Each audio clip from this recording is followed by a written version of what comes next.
J'étais dans une période de ma vie où j'étais en itinérance. Cette dame a connu le regroupement anonyme il y a 20 ans par le biais d'une thérapie. Je cherchais ma place dans la société. J'ai commencé à consommer, j'étais ado. J'ai voulu mourir toute ma vie. J'ai fait beaucoup de tentatives. Parfois, la période la plus basse de notre vie, où est-ce qu'on pense que c'est pas possible. Parfois, les gens sont près du suicide. Là. Les problèmes de dépendance proviennent souvent d'un mal de vivre et peuvent toucher n'importe quelle classe sociale. Ils peuvent engendrer des problèmes de consommation de drogue ou de médicaments. J'ai manqué de rien, j'étais protégée, j'étais aimée.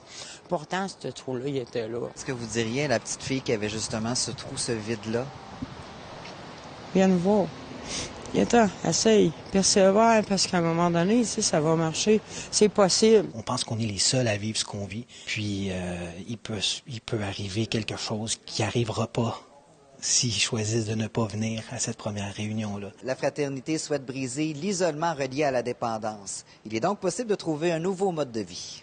Le mouvement fondé en 1953 est reconnu à travers le monde. Plus de 70 000 rencontres ont lieu à travers 140 pays hebdomadairement.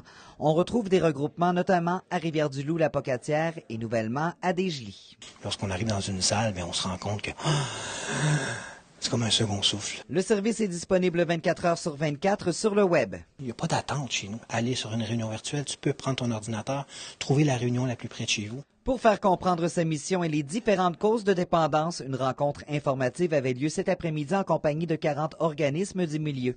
Le congrès provincial aura lieu tout le week-end à l'hôtel Levaque de Rivière-du-Loup. Francis Galland, CIMT TVA, à Rivière-du-Loup.